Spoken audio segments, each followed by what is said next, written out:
Hello guys, this is KC Patel and welcome to teachers factory. Teachers factory के YouTube channel में आप सभी का स्वागत है। अगर आप लोग चैनल पर नए हैं और शिक्षक भर्ती की तैयारी करते हैं तो शिक्षक भर्ती से रिलेटेड आने वाले अपडेट और इन्फॉर्मेशन के लिए चैनल को सब्सक्राइब कर लें एंड बेल आइकन को प्रेस कर दें ताकि शिक्षक भर्ती से रिलेटेड आने वाले अपडेट और इन्फॉर्मेशन आप लोगों को नोटिफिकेशन के माध्यम से मिलते रहें। इस वीडियो में हम बात करने वाले हैं एमपी टेट वर्ग 3 की क्या नई भर्ती आने वाली है, अगर आने वाली है तो कब तक आएगी और तैयारी आप लोगों को शुरू कर देनी चाहिए अभी से या नहीं करनी चाहिए, ये सभी पॉइंट्स पर हम बात करने वाले हैं। एक शेड्यूल दिखाया था मैंने आप लोगों को पिछले वीडियो में 10 से 15 दिन पहले, तो उसमें आप लोगों का कांस्टेबल के लिए भी दिया हुआ था कि आपकी वैकेंसी आने वाली है। उसके बाद दिया हुआ था प्राथमिक शिक्षक, यानी कि आपकी प्राथमिक शिक्षक की नई भर्तियां भी आने वाली हैं बहुत जल्द। ठीक है, तो कब तक आ सकती हैं अगर इसकी बात करें तो फिलहाल आपका शेड्यूल अभी बुक है, तो या तो आप लोगों का 2023 के चुनाव से पहले, जस्ट चुनाव से पहले आप लोगों का नोटिफिकेशन आ जाना चाहिए वर्ग 3 का फॉर्म फिल करने के लिए, क्योंकि जो एग्ज़ाम वगैरह है वो उस टाइम पे हो नहीं पाएंगे।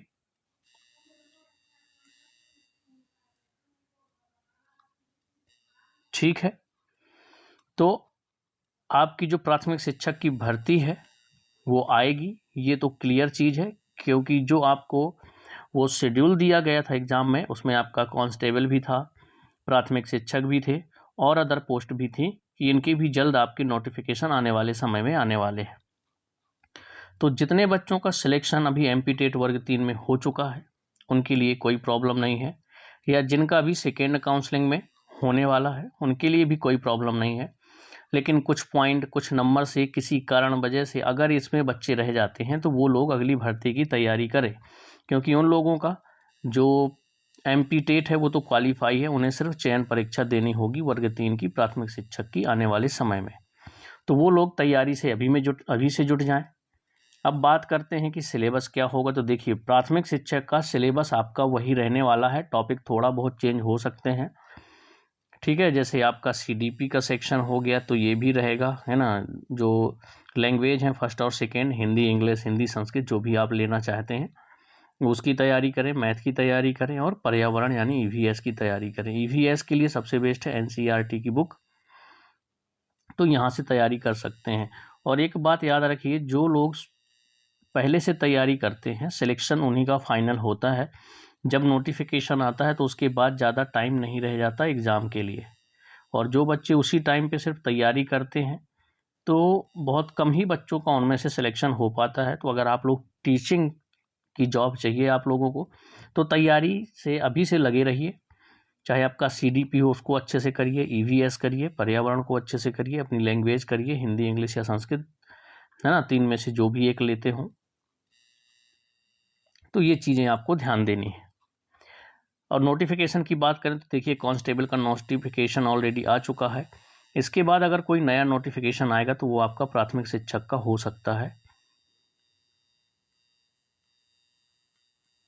तो प्राथमिक शिक्षक का एक चीज़ समझिए, सबसे पहले एमपी टेट का एग्ज़ाम होगा इसमें, यानी कि टेट एग्ज़ाम लिया जाएगा।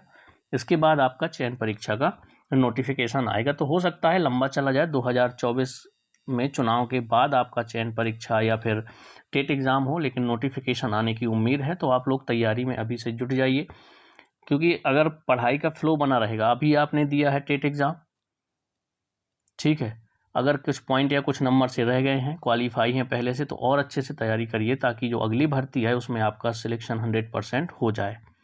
तो तैयारी आपको पहले से करनी पड़ेगी। ठीक है, सितंबर या अक्टूबर तक आप लोगों का नोटिफिकेशन आ सकता है प्राथमिक शिक्षक का टेट एग्ज़ाम के लिए। ठीक है, और 2024 तक आपका एग्ज़ाम होगा, स्टार्टिंग में जनवरी फरवरी में 2024 के, जिस हिसाब से उन्होंने शेड्यूल में दे रखा हुआ है। तो तैयारी आपको करनी ही करनी है अगर आपको टीचिंग लाइन में जाना है। एग्ज़ाम आपका नोटिफिकेशन थोड़ा बहुत आगे पीछे हो सकता है।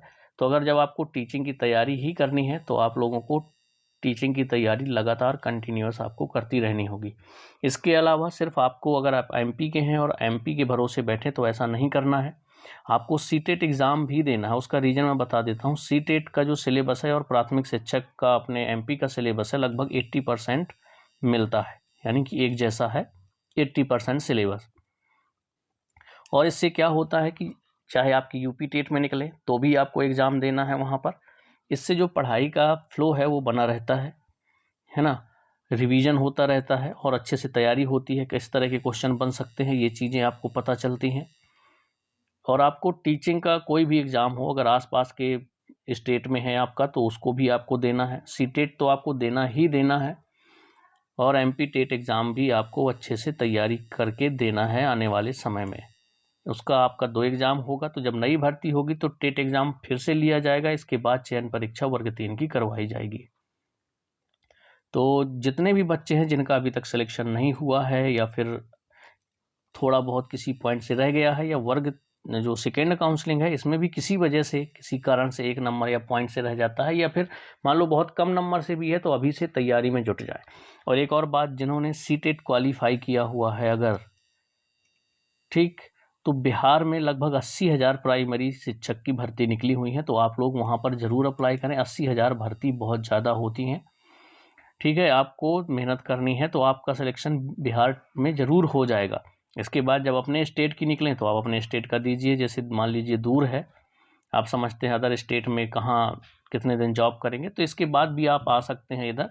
लेकिन एक बार आपकी जॉब लग जाए तो थोड़ा सा टेंशन ख़त्म हो जाता है। तो आपको बिहार में जो आपकी प्राथमिक शिक्षक की भर्ती निकली है उसको भी फिल करना है। बस उसकी एक शर्त है कि आपका सीटेट का जो पेपर फर्स्ट है वो क्वालिफाई होना चाहिए। तो अगर आपने सीटेट का अभी तक पेपर नहीं दिया तो आने वाले समय में दें। कुछ लोग 20 अगस्त को देंगे सीटेट का पेपर, फिर दिसंबर में आएगा, तो उसको भी आपको सीटेट देना ही देना है, चाहे आप किसी भी स्टेट से हों, एमपी से हों, यूपी से हों। इसके अलावा आपको अपने स्टेट का और जो पड़ोस में स्टेट हैं उनके भी एग्ज़ाम आपको देते रहना है। टीचिंग वाले एग्ज़ाम देने से क्या होता है कि आपकी जो पढ़ाई का फ्लो है ना वो बना रहता है। तो आई होप आपको यहाँ तक चीज़ें समझ में आ गई होंगी। तो ये वीडियो उन लोगों के लिए है जिनका अभी तक सिलेक्शन नहीं हुआ है या कुछ नंबर से रह गए हैं। तो आप लोग तैयारी में लगातार बने रहिए, क्योंकि अभी आपने तैयारी करी है एमपी टेट में तो आपका काफ़ी कॉन्सेप्ट क्लियर होगा। थोड़ी सी और मेहनत करनी है ताकि आगे कोई भी एग्ज़ाम आए, यूपी टेट का भी बहुत जल्द आ सकता है आपका नोटिफिकेशन, तो आप लोग लगातार तैयारी में बने रहना है। अब एक इन्फॉर्मेशन और है कि सीडीपी की क्लास स्टार्ट करने वाला हूँ मैं अपने चैनल पर बहुत जल्द। इसमें 2 तरीके से क्लासें स्टार्ट होंगी, और सीडीपी आपने ये कर ली तो आपको सीडीपी के लिए कहीं और क्लास बुक लेने की ज़रूरत नहीं पड़ेगी। एक चलेगा आपका थ्योरी क्लास और एक क्लास चलेगी एमसीक्यूज़ की आपकी, ठीक है।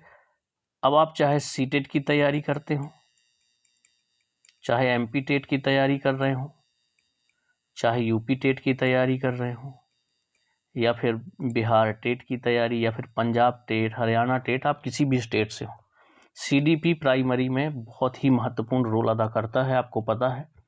तो आपको सीडीपी अच्छा करना है। जैसे सीडीपी की क्लास अच्छी स्टार्ट हो जाएंगी तो फिर धीरे धीरे आपके बाकी सब्जेक्ट, हिंदी हो गया, मैथ हो गया, लैंग्वेज में हिंदी हो गई, इंग्लिश हो गई, इन सारी चीज़ों की भी क्लास आपके चैनल पर आने लगेंगी। तो आप लोग लगातार तैयारी करते रहिए। सीडीपी आपकी ऐसी करवा दूंगा कि कहीं और से आपको पढ़ने की ज़रूरत नहीं पड़ेगी। बहुत जल्द क्लास स्टार्ट होंगी, है ना, तो आपको इन्फॉर्मेशन दे दी जाएगी। और अभी प्रैक्टिस की भी आप लोगों को ज़रूरत है, तो हो सकता है पहले एमसीक्यू से स्टार्ट करें। थ्योरी क्लासेस आएंगी लेकिन लेट हो सकती हैं, 2 दिन बाद, 3 दिन बाद आए, क्योंकि 20 अगस्त को सीटेट का एग्ज़ाम है। इसके बाद आपका बिहार में पीआरटी प्राथमिक शिक्षक की है। तो इन सब के लिए आपको प्रैक्टिस की ज़रूरत पड़ेगी। अभी तक आप लोगों ने बेसिक थ्योरी थोड़ा बहुत पढ़ा ही होगा, और जो पेपर में क्वेश्चन आते हैं वही क्वेश्चन करवाए जाएंगे, इंपॉर्टेंट क्वेश्चन जो होंगे, ठीक है। तो चलिए, कोई भी डाउट होगा कमेंट्स में छोड़िएगा। मिलते हैं नेक्स्ट वीडियो में।